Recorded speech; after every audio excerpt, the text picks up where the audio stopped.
So this is the title. And this work was done when Nick Hedley was working as a postdoc in my lab. And maybe you can go to the next slide. You can do it by your own. If you push the arrow, it should move. Okay. It doesn't work? Not really. Not really? Oh, weird. Okay, now we should move. Okay, so this is a method that people use in order to determine the concentration. So, for example, if you have, like I showed with the arrow, in this region, 30,000 counts, and in the other region, 93,000 counts, and it's a single image, you will say that in the point A, the concentration of the protein is a factor of 10 below, a factor of 3 below the other values. And that is what people generally do in order to determine concentration with intensity. And of course, it's limited, but you determine the concentration, but you cannot determine the association of the particle. So, the next slide. Okay, another way to measure concentration is to as was shown by David Jensen this morning. So you can have hetero transfer from green to red or homo transfer. In both cases, you can determine, so since the dependence on the distance is given, you can determine the concentration of the protein. Try the next slide. Okay, this is the case in which you have two proteins. So one protein has very small, so we give a special correlation very high, and another has a part which is equal to one plus a large concentration. And you can distinguish, you can count the particle that you have in one correlation function and in the other correlation function. Okay, this method works only if you can determine very easily what is the part that is affecting the correlation function. Okay, next slide. Okay, so the purpose of the number environment analysis, which I didn't finish in the class this morning, is to provide a pixel resolution map of molecular number and aggregation cell. And we use the first and second moment of fluorescence intensity of each pixel, although the postdoc was working with me at the time, developed a method that uses complementary information to obtain similar. So first of all, you start with the raster scan image obtained with laser scanning microscope. So this is similar to the RIGS. And then you obtain the N&B map, as I will show you. Cursor selection in pixels, similar brightness, and then you can select a region of the cell in which you have similar brightness. There is a lot of tutorial we wrote about the mathematical backend that import and examples. So can you have the next slide? So suppose we have two pixels, and one pixel has an average of 19.4, and another pixel has also the same average. But the fluctuation around the average is very different. So if you measure the fluctuation here, you have whatever, very narrow fluctuation, and the fluctuation here are very large. And then you will say, well, in this pixel, I have particles which are brighter because give more fluctuation and take longer to pass through than in this case. And that is the very simple thing. And originally, this work was done by Chan and Nelson and for solution measurement, but not for cell measurement. Okay, can I have the next slide? Okay, now let us calculate molecular aggregation.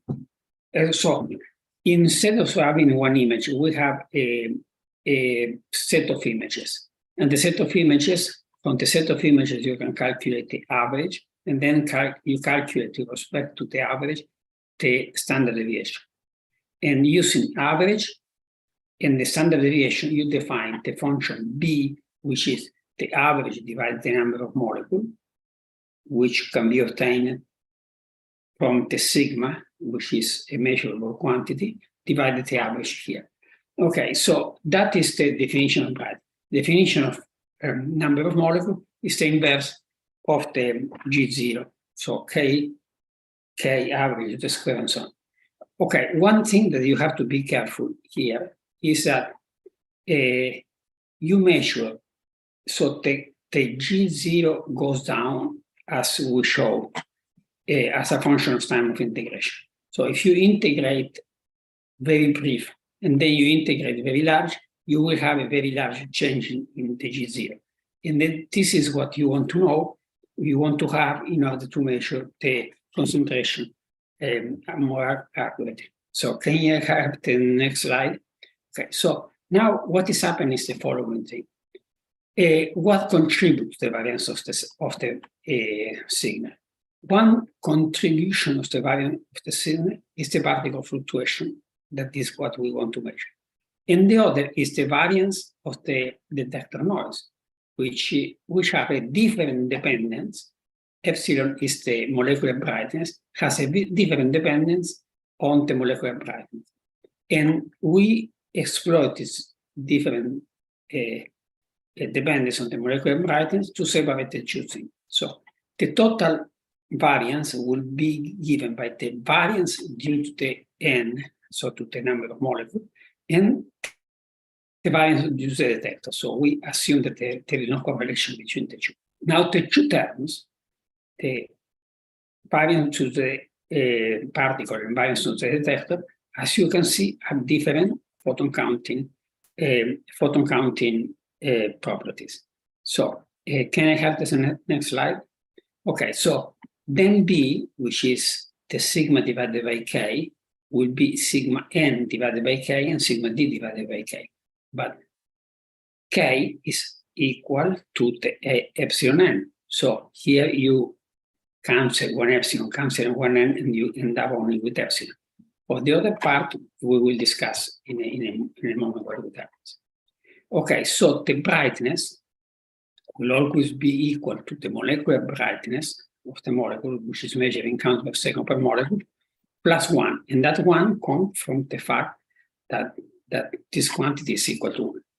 So the ratio identified pixels different biases due to mobile particles.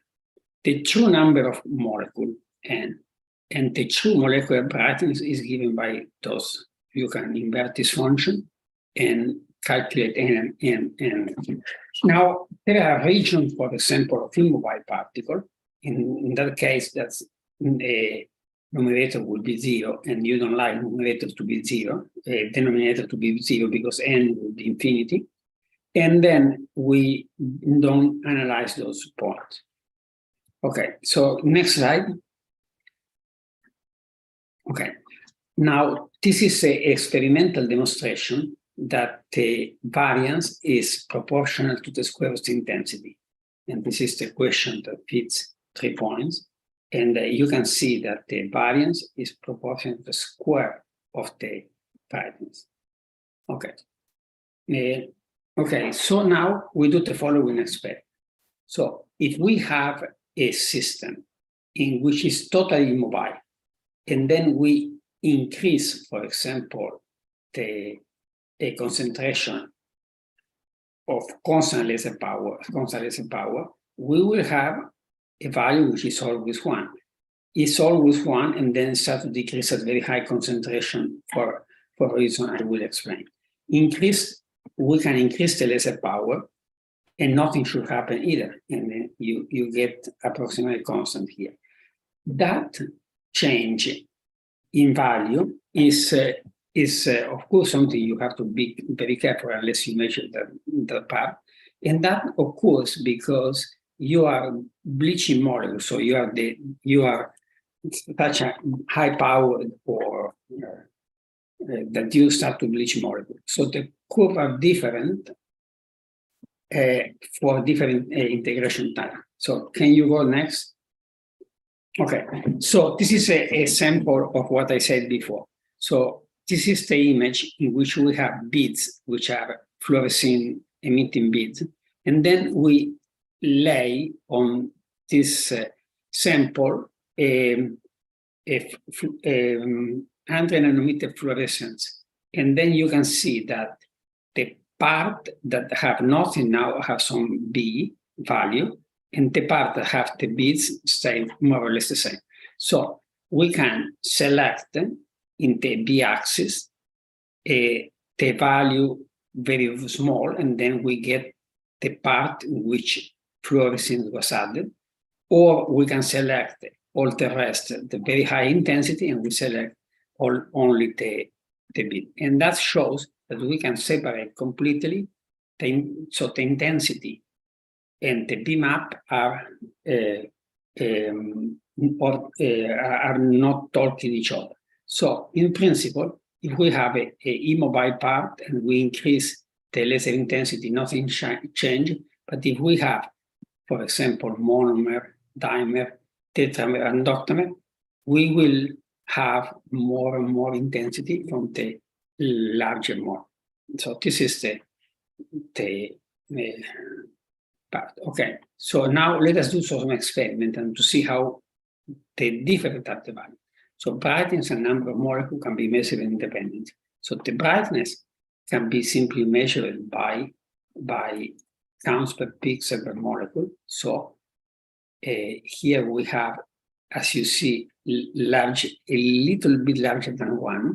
And then as we increase the laser intensity, we do exactly what said the previous slide. So we have the larger is the laser intensity, the larger will be the molecule that we can see. A number of particles versus concentration. So if we have a given number of particles, it's supposed to be a constant, except at very high concentration when we get a decay. So let's go to the next slide. What are the parameters for the analog system?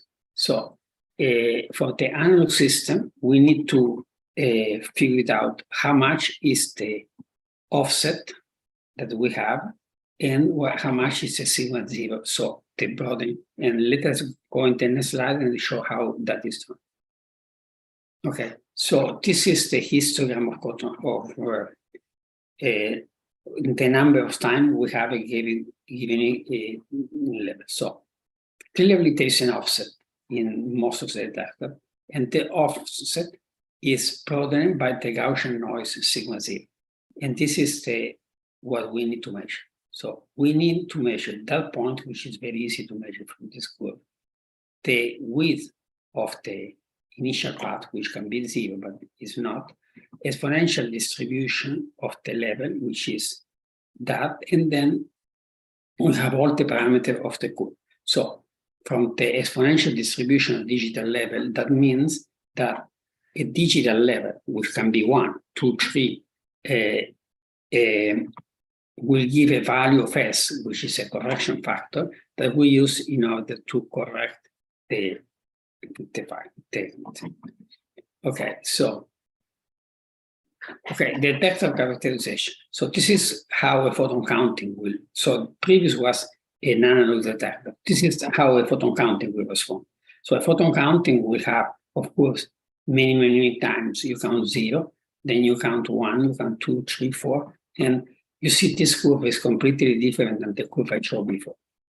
And now we do experiment to show that is working, and we measure epsilon, so the intensity as a function of laser power, and we get a value which extrapolates to 0 and has a slope which essentially tells us what is the width of the distribution just due to the laser power. And then we have n, so the number of molecules as a function of laser power, which is actually a constant unless we go very fast. And those are the 2 quantities that we will measure. So let's go now in some example. Okay, so those are showcase one cell in 1 photon, and you can see that the cell, as you go from the center of the cell to the periphery of the cell, changes the intensity very much. And actually, all the MEF cells are here, and all the CHOK1 cells are different sorts, evidently because they get different transfection. But if we measure the molecular brightness is constant because independent on the laser intensity. So whatever is the laser intensity is a constant. So that shows that we can measure separately the intensity of the molecule or the number that we have, and the intensity count per second per molecule of each one of the molecules. You can get the next slide. Okay, so a critical event during that we were studying at that time was addition formation disassembly. So we have molecules and we have then pixels, and that is the cell. And some cells have very bright focal addition, some cells have very dim focal addition. So the question is here is if the molecule will aggregate before they go to the focal addition, or will aggregate only on the focal addition. So let us see if we can figure it out. So this is a cell in which we get the average intensity, and this is the B map. So the B map, you see some points are very bright, some points are very low, and so on.